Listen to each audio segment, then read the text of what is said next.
Bienvenidos, bienvenidas a este curso de protección internacional frente a la violencia institucional. Mi nombre es Mauricio Albachán, soy el docente a cargo de este curso. Esta es la primera clase, la clase inaugural. Vamos a estar hablando un poco del concepto de violencia institucional para presentar un poco lo que se viene en este curso. El curso está dividido en dos partes. Una primera parte vamos a estar presentando las ideas sobre la violencia institucional, qué implica, de qué hablamos cuando hablamos de violencia institucional. La clase de hoy va a versar sobre este punto. Luego estaremos observando algunos ejemplos específicos de investigaciones académicas, de producciones acerca de la violencia institucional en nuestro país y en la región sobre todo. Y en una segunda parte sí nos estaremos ya situando en el campo específico de la protección internacional, es decir, los tratados, los instrumentos internacionales, los estándares mínimos de protección para garantizar estos derechos para los ciudadanos de los Estados miembros de esos tratados, de aquellos estados que suscriben y ratifican estos instrumentos internacionales. Y presentaremos brevemente algunos desafíos que implica este tipo de protección, ¿no? La protección internacional frente a la violencia institucional. El curso podría bien haberse llamado Protección Internacional para los Derechos Humanos. Nos interesaba más que nada presentar este curso no solo como desde el derecho internacional de los derechos humanos, sino también presentar e introducir algunas discusiones académicas y algunas discusiones políticas ligadas a la violencia del Estado. Vamos hoy en día, para ir rápidamente a introducirnos en la materia, vamos a ver qué es lo que entendemos por violencia institucional, los usos que tiene esta categoría analítica, qué ejemplos podemos dar, cómo se registra este tipo de violencia, es decir, esta violencia estatal. Y bueno, como les decía, después, más adelante, estaremos ya evaluando desde el punto de vista internacional cómo pueden protegerse estos derechos frente a la violencia estatal. Lo que pretendemos con este curso es tratar de presentar una instancia reflexiva, crítica sobre el uso de la fuerza en nuestro país, también en la región, pero también algo más. Lo que vamos a intentar es ver de qué manera estos discursos son presentados, qué debates se dan y qué aristas diferentes puede llegar a tener este tipo de discursos para quienes se encuentran investigando sobre estos temas, sobre el uso de la fuerza estatal, sobre la violencia del Estado, sobre el castigo, sobre el sistema penal, sobre las penas, sobre las prisiones, sobre las cárceles. Es bastante amplio el campo de investigación que se puede abrir a partir del tópico violencia institucional. Así que para quienes realizan sus investigaciones, sus tesinas más adelante, bueno, la idea es aquí ofrecer, digamos, un pantallazo de los principales debates que hay alrededor de la materia y pensarlo también desde un punto de vista operativo, digamos, no solo las discusiones a partir de las elaboraciones teóricas que se han hecho sobre este tópico, sino también presentar desde el punto de vista más operativo cómo opera esa protección internacional, digamos, de qué manera se puede acceder, cuáles son los mecanismos para presentar denuncias, por ejemplo, ante la Corte Interamericana o ante la Comisión Interamericana. Bueno, y eso lo vamos a ver más que nada en la segunda parte. A modo también de presentación de este curso, les comento que hay bastante bibliografía, pero sobre todo hay bibliografía obligatoria y optativa, pero también está pensada esta bibliografía no solo para la promoción de este curso, sino también para que ustedes puedan tener literatura que el día de mañana les pueda llegar a servir para sus investigaciones, si les interesa este tema y si les interesa también continuar. Así que no piensen que toda la bibliografía optativa vamos a estar trabajando en este curso, sino más que nada lo que intento presentar aquí son algunas herramientas para que ustedes el día de mañana puedan continuar si les interesa estas investigaciones. O si les interesa este tema, o el día de mañana en sus investigaciones o en sus tesinas, etcétera, puedan elaborar y tengan ya algunas cosas, algunas herramientas. Estas clases, más que nada, el objetivo de estas clases es presentarles las claves de lectura de los textos. Es decir, es imposible abordar todos los textos, al menos de manera virtual, para que pueda ser rico. Bueno, una clase así de manera virtual de 3 horas sería mínimo abarcar todos los textos y es bastante, seguramente del otro lado es bastante pesado puede ser escuchar a una persona durante 3 horas frente a una pantalla. Así lo que sí vamos a presentar aquí son claves de lectura, para que ustedes puedan escuchar estas clases, puedan verme a mí y después puedan ir a los textos, o al revés, o pueden comenzar por los textos y después escuchar estas clases, y que ahí haya como un ida y vuelta junto con las preguntas que me puedan llegar a elaborar a través del campus. Para esta clase, para la clase de hoy, que es como una primera presentación de la violencia institucional, van a encontrar 2 textos obligatorios, 2 optativos.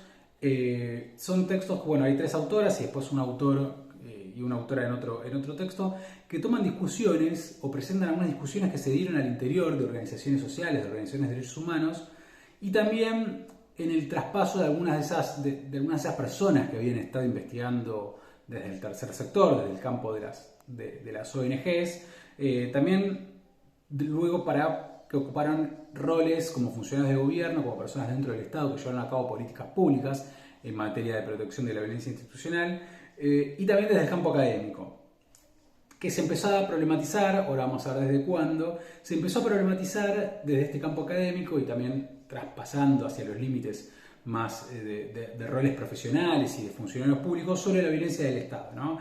Y esta discusión comienza a darse desde lo que se llama, desde lo que los historiadores llaman la etapa de transición democrática, que es básicamente desde el retorno de la democracia del 83 para adelante, sobre todo a partir de que se termina de consolidar esa etapa o ese retorno inicial de la democracia ya en los 90, digamos, ¿no? Es una transición desde el fin de la dictadura militar hacia la democracia, pero sobre todo desde la década del 90 en adelante. Entonces lo que vamos a ver hoy en estas claves de lectura va a ser presentar una suerte de genealogía de la violencia institucional.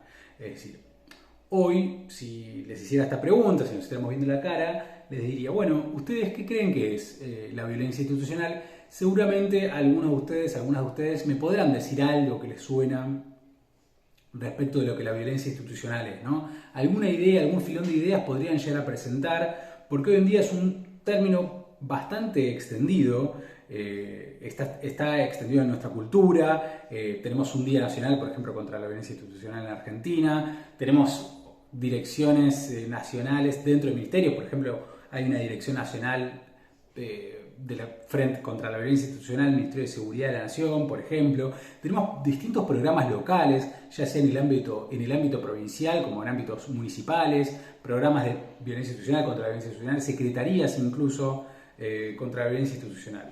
Lo que vamos a hacer hoy, a partir de estos textos, es tratar de construir una genealogía de la violencia institucional, que es básicamente tratar de construir una historia para entender el presente, ¿no? Digamos, de cómo se fueron formando este tipo de saberes y discursos en torno a una práctica, básicamente que era una práctica de denuncia entendiéndola desde un punto de vista amplio, no solo denuncia en el ámbito penal o denuncia penal o denuncia judicial, sino denuncia en un sentido amplio, denuncia social también, para acceder a un público más masivo respecto de las violaciones de derechos humanos, ¿no? Antes, sin embargo, me interesaría hacer algunas precisiones respecto del término y de las palabras que componen el término violencia institucional. Por un lado tenemos la cuestión de la violencia. La violencia, es difícil pensar en arribar a una solución pacífica o a una definición pacífica respecto de la palabra violencia. La violencia, al igual que otros conceptos que vamos a ver a lo largo de este curso, como por ejemplo el concepto mismo de seguridad, es un concepto polisémico. ¿Qué quiere decir esto? Es un concepto que podría llegar a tener muchos significados. Violencia puede incluir tanto acciones individuales como acciones colectivas, puede incluir acciones espontáneas, acciones organizadas, puede incluir acciones intencionales o no, también puede incluir violencia simbólica, violencia psicológica o violencia física. Es decir, es un concepto bastante ambiguo, bastante difuso, que lo vamos a tratar de recortar un poquito para que no sea tan extendido. Vamos a hablar un poco, pero lo que sí me interesaba decir de la violencia es que la violencia sugiere algo más bien, tiene una connotación negativa para quien la emplea. Es decir, es ante todo una definición moral, si se quiere, la violencia, ¿no? Nadie se autopercibiría como una persona violenta, o al menos no lo diría así, ¿no? Es decir, la violencia, además de ser un concepto polisémico, y quizás ambiguo, denota una carga valorativa para quien la anuncia, ¿no? Tiene una carga moral en clave de denuncia. Digamos. Cuando alguien acusa a otro de violento, presenta como una connotación bastante negativa, de la violencia. Yo siempre doy un ejemplo que me encanta. Durante algunos años estuve trabajando, investigando documentación oficial respecto a fuerzas de seguridad sobre el uso de la fuerza, digamos, las regulaciones internas que tenían, las legislaciones, obviamente la legislación internacional, por supuesto, pero estaba más que nada revisando documentos de elaboración interna de la fuerza de seguridad y encontré en ese momento una especie de investigación que llevó a cabo el Servicio Penitenciario Federal. Es una investigación interna por parte del propio Servicio Penitenciario Federal, en donde presentaba una suerte de encuesta respecto de la violencia intramuros, así, con ese título, imagínense, era algo así, de violencia intramuros, en donde presentaba una encuesta, es decir, era más o menos serio el corte, digamos, para hacer una muestra, es decir, se respetó, por supuesto, no encuestaron a todos y a todas las presas que se encuentran detenidos y detenidas en el ámbito federal de encierro, toda la cárcel federal, pero sí era un recorte, sí un muestreo que respetaba bastante las cuestiones de género, de edad, de disposición geográfica donde se encontraban emplazadas esas cárceles. Y era era una encuesta sobre la violencia dentro de la cárcel, ¿no? Pero con esa palabra, con la palabra violencia. Por eso me había llamado la atención cuando me encontraba investigando.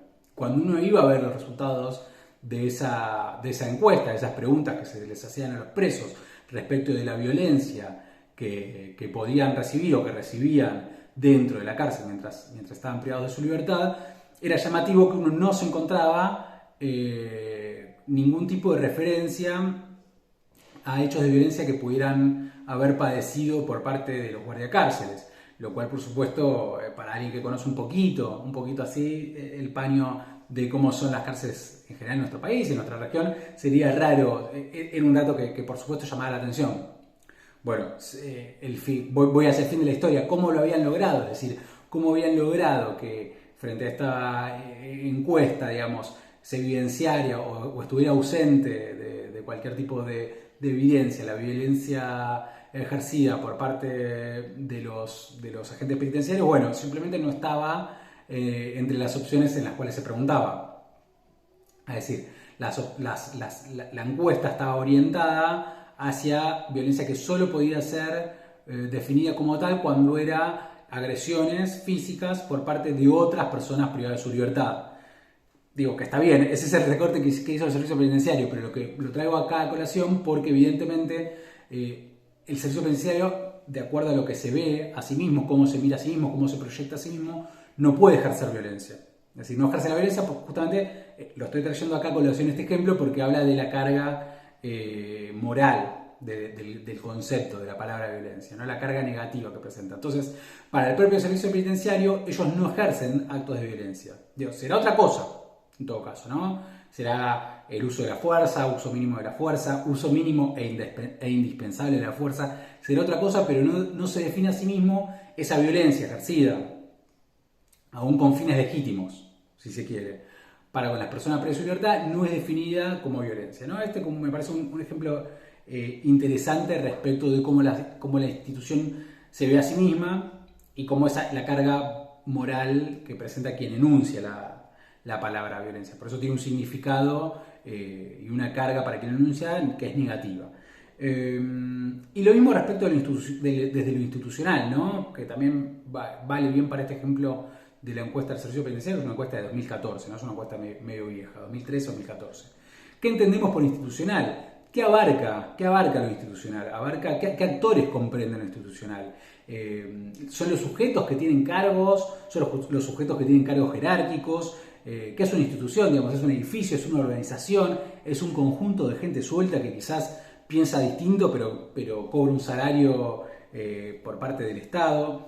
Hay un autor que se llama Gregorio Kaminsky, que sugiere pensar lo institucional, y me parece que está buena este primer acercamiento, esta definición, como un espacio, más que nada un espacio de condensación social, donde se conjugan una serie de prácticas y discursos sociales económicos, discursos jurídicos y técnicas, pero hay algo que también es importante, que viene bien con este ejemplo de la encuesta, que incorpora este análisis de lo institucional no solo lo que la institución es, digamos, ¿no?, sino también cómo se define a sí misma, es decir, lo que dice que es, cómo la institución se presenta a sí misma, o sea, tanto lo que dice que es, obviamente, como lo que no se ve, digamos, ¿no? Esto que Kaminsky llama la dimensión de lo imaginario en las instituciones, que me parece que el ejemplo de la encuesta es un buen ejemplo, es decir, la institución a sí misma no se presenta como una institución que ejerce la violencia, que es bastante interesante, ¿no?, el ejemplo este. Nosotros vamos a hablar de violencia institucional, al menos desde un primer acercamiento, habiendo hecho esta aclaración, estas dos aclaraciones, porque me parecen importantes, pero es un concepto que, decía, está bastante extendido. Eso tiene una carga también de la historia en la cual este concepto fue enunciado históricamente.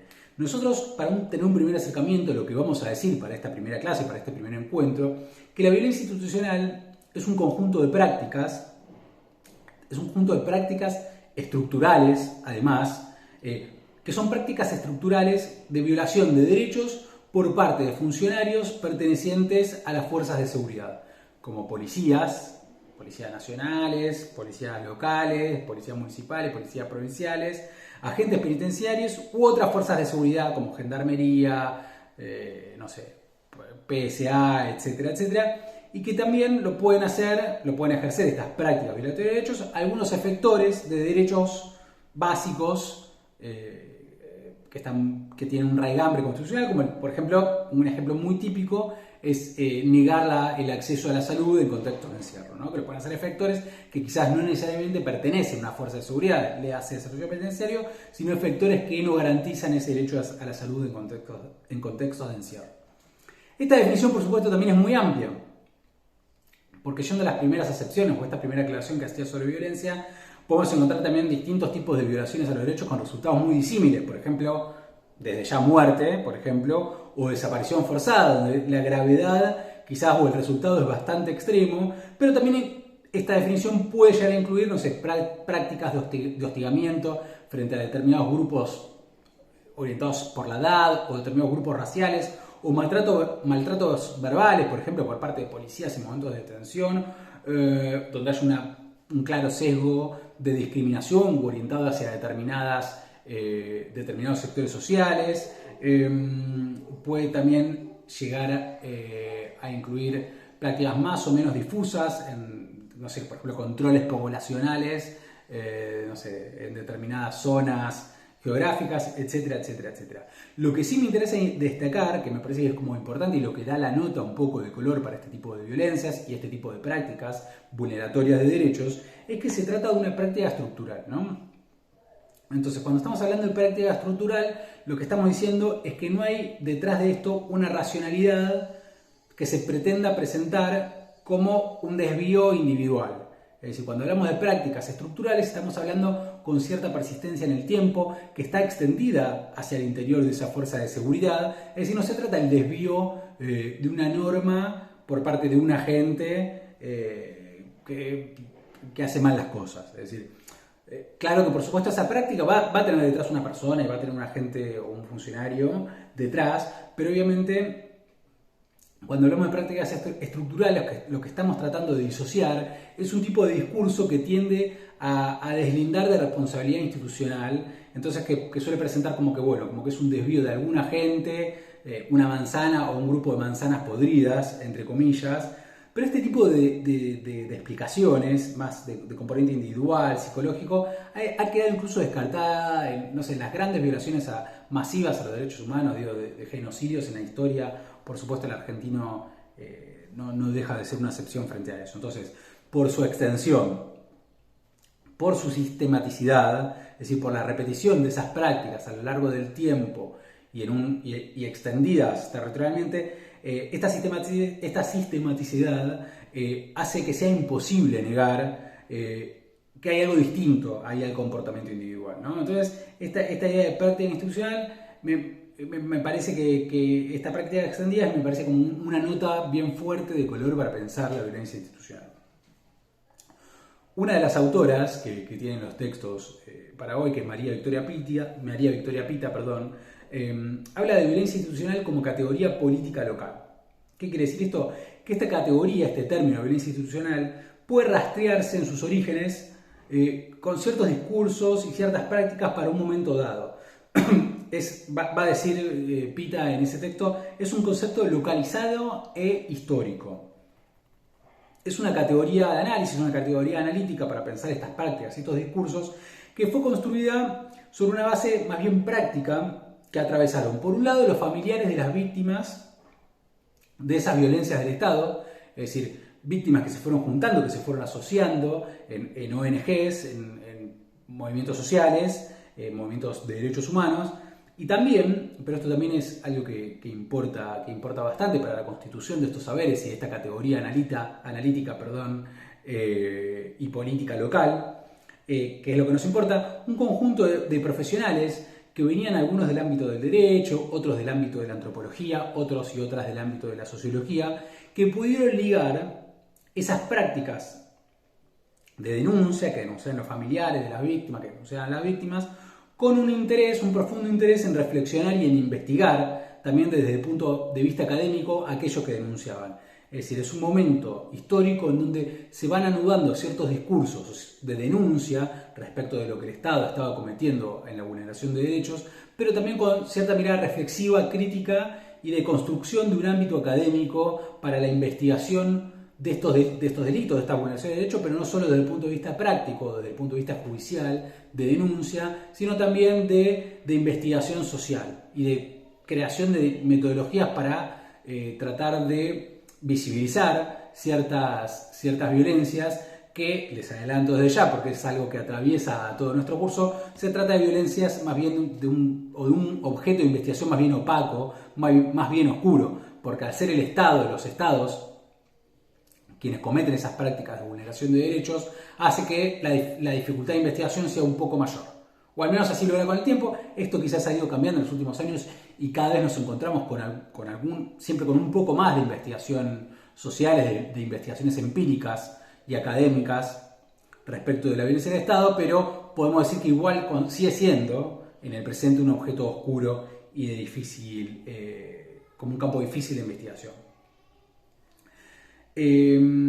Acá me parece que es algo también interesante de destacar, de cómo este anudamiento se daba entre ciertos discursos e investigaciones académicas junto con la práctica de denuncia, de violación de los derechos humanos, es que la violencia institucional se presenta como un concepto que, como fue anudado históricamente en esta etapa de transición democrática hacia una democracia un poco más sólida, más fuerte, más consolidada en los 90, pero este término de violencia institucional tiene como un horizonte de proyección que es el campo de los derechos humanos y del derecho internacional de los derechos humanos. Esto me parece sumamente importante para destacar a la hora de presentarles a ustedes estos textos, porque cuando hablamos de violencia institucional, lo que estamos presentando son esas violaciones, esas vulneraciones a los derechos humanos, pero que tienen como horizonte el campo de los derechos humanos. ¿Qué quiere decir esto? Parece un juego de palabras, pero es interesante presentarlo. Quiere decir que plantarse en este campo, en el campo de los derechos humanos, es plantarse un poco en una frontera entre el Estado y la sociedad. Voy con un ejemplo bien clarito. Es el Estado el que comete esa violación a los derechos humanos. Pero es también en el campo de la violencia institucional, en el campo de los derechos humanos, en el campo de la lucha, si se quiere, por los derechos humanos, el Estado también es el destinatario de ese reclamo. Esto es un tanto paradojal, pero no deja de ser cierto, aunque sea paradojal. Es decir, por ejemplo, tomemos una consigna bien conocida, bien extendida, que tenemos justamente esa etapa de inicio de la democracia, o incluso previa a la democracia durante la dictadura, ¿no? La consigna, por ejemplo, aparición con vida, ¿no? de los desaparecidos y las desaparecidas. ¿A quiénes le reclamaban esas madres, esas abuelas, esos familiares, la aparición con vida de esos familiares?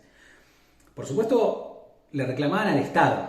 O sea, la interpelación de la aparición con vida es una interpelación al Estado, digamos, ¿no? Por supuesto también a la comunidad internacional en un segundo plano, y digo esto lo vamos a ver en este curso, la visita de la Comisión Interamericana de Derechos Humanos a la Argentina fue sumamente importante para dar un respaldazo muy masivo y con mucha fuerza a esas denuncias de los familiares. Pero en principio se interpelaba el Estado, ¿no? Con esa aparición con vida, a pesar de que se sabía, por supuesto, de que era el propio Estado el que había perpetrado esas vulneraciones de derechos.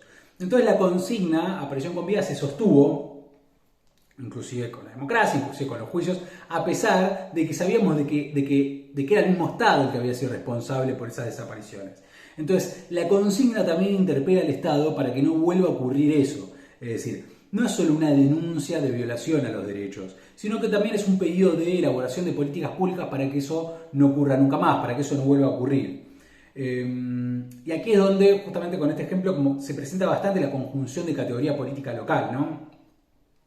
Tiene una remisión muy marcada a estos contextos de condensación de luchas sociales, de organismos de derechos humanos, de ONGs, que se transforma la violencia institucional luego de esto en un concepto que también es una herramienta de lucha y de disputa.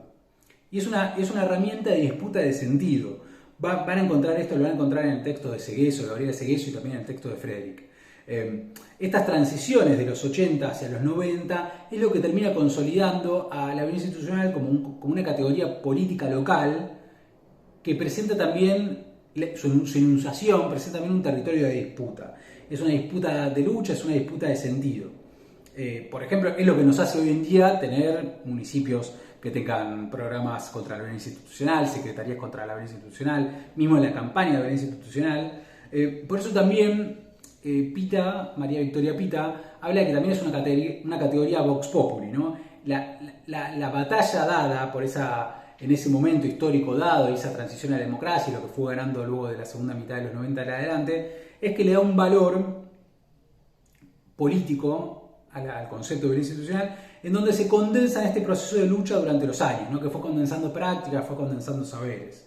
Entonces es una categoría que tiene un valor político bien local y bien inusual. Y por supuesto es una disputa también, no solo digo frente al Estado, es una disputa de sentidos también sobre qué comprende y qué no los casos de violencia institucional. O sea, ¿qué quiero decir con esto? Y lo resumo para que se entienda. La violencia institucional ha ganado un terreno político tan importante en nuestro país.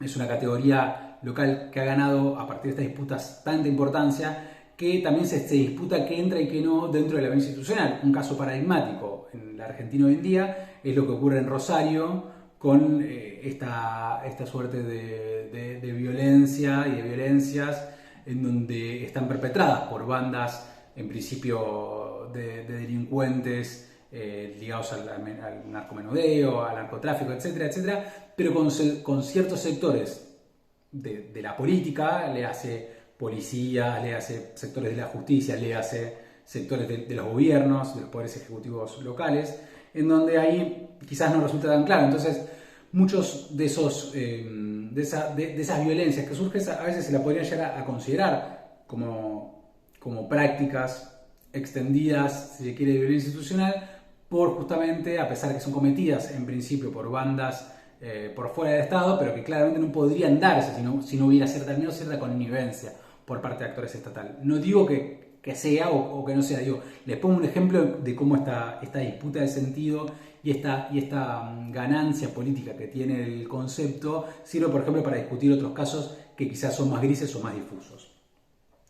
Entonces, eso también es importante entenderlo, la idea de violencia institucional que presentamos aquí en estos textos, en este primer encuentro, es porque también es un camino que se va construyendo a raíz de las transformaciones, tanto que pueden llegar a tener esas violencias, como ciertas transformaciones estatales, o ciertas prácticas que también van mutando dentro de los propios actores estatales, o incluso transformaciones culturales, sobre el sentido, ciertas transformaciones que podemos tener nosotros como público, como audiencias, respecto de transformaciones o de cambios que pueda llegar a haber en la opinión pública, etcétera, etcétera, etcétera. Entonces es importante que si bien es un concepto que está localmente situado, que tiene sus orígenes históricos, su genealogía, que tiene un origen de esta categoría, es un concepto que también, al ser un vox populi y al ser un concepto en permanente disputa de sentido, es un concepto que también puede ir mutando, ¿no? Entonces también ahí está la riqueza del término.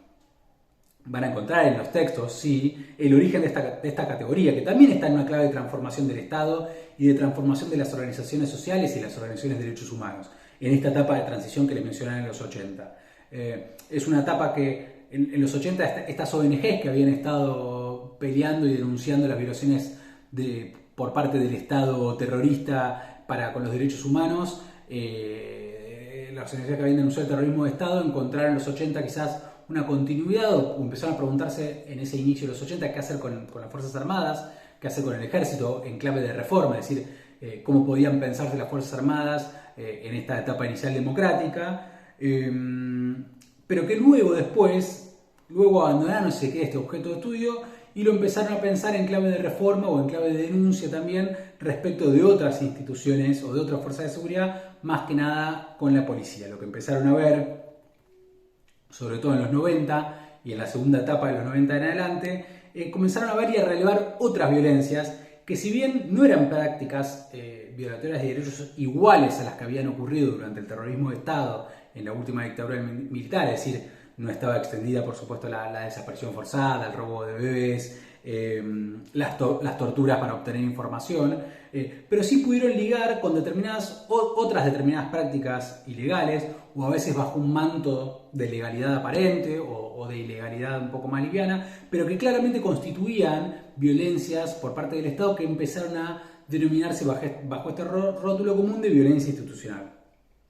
Van a encontrar uno de los textos que es optativo, que lo tienen en el campus, que es un texto de Sofía Tiscornia sobre el caso Bulacio, ¿no? Eso, una práctica semi-legal o semi-legal, de acuerdo como lo quieran ver, de las racias, es decir, detenciones arbitrarias, masivas, sin ningún delito aparente, controles poblacionales, etc. Bueno, que en este caso, obviamente, el caso Bulacio, si lo deben conocer, lo vamos a retomar más adelante, que termina en la muerte de un joven. Lo vamos a retomar más adelante, pero este texto pueden ir explorando esta idea de esta transformación por parte de los actores que investigaban estos temas y que denunciaban, y que también guarda mucha relación, esto seguro lo deben haber visto en otra materia, guarda mucha relación con cierta mirada que tenía la criminología crítica latinoamericana, previo en realidad a esto, en los 70s, que tenía un poco el radar en este tipo de violencias que se venían denunciando, por ejemplo con Lolita Añar de Castro en Venezuela, con el mismo Eugenio Zaffaroni en Argentina. Por ejemplo, Lolita Añar de Castro es una gran criminóloga venezolana, que también le dio mucho impulso a la criminología crítica latinoamericana, pero por ejemplo Zaffaroni ya en el 82, por ejemplo, presentaba un texto que es un texto clave para entender la criminología crítica latinoamericana, que es un texto que se llama Muertes Anunciadas, que lo presenta en Bogotá, y es un texto donde ya ahí se hablaba con determinadas categorías analíticas, como por ejemplo muertes extralegales, violencia policial, exceso de violencia policial, etcétera, etcétera, etcétera. Entonces, ahí podemos encontrar ahí un parentesco, una raíz en esta tradición de la criminología crítica latinoamericana, con esto que han sabido condensar estos saberes y prácticas de denuncia, pero también de investigación, estos expertos profesionales de distintas disciplinas, abogados, abogadas, sociólogos, sociólogas, antropólogas, etcétera, en donde unieron esta práctica de denuncia de violaciones a los derechos con también un profundo interés en la investigación académica y social en clave también de denuncia política, y también para tratar de presentar o elaborar determinadas metodologías para visibilizar esas violencias que de otra manera sería quizás difícil acceder. Así que este es un primer pantallazo, una primera introducción para que ustedes vayan a los textos y a partir de estas palabras puedan reflexionar también en clave crítica sobre estos textos y que podamos debatirlos más adelante. Quizás está pensado que haya una clase sincrónica más sobre el final de la cursada, aunque no de asistencia obligatoria, pero me pueden ir escribiendo ya con la lectura de estos textos o con algo de que he mencionado aquí si no ha quedado muy claro. Así que nos estamos viendo en la próxima clase, en el próximo encuentro virtual. Espero que les resulte de utilidad este curso. Espero que les resulten útiles los textos. Y otra cosa que también, si les queda también picando o algún interés, algo de alguna bibliografía que quizás menciono acá en estos encuentros o se mencionan en los textos, les puedo también ir pasando o agregando, pero a demanda, ¿no? Para no marearlos, no voy a dejar en el campo, pero si hay algo de lo que menciono aquí que por ahí les interesa saber o para profundizar, me pueden también consultar y pedir bibliografía. Espero que este encuentro les haya resultado interesante y cualquier cosa me escriben. Nos vemos.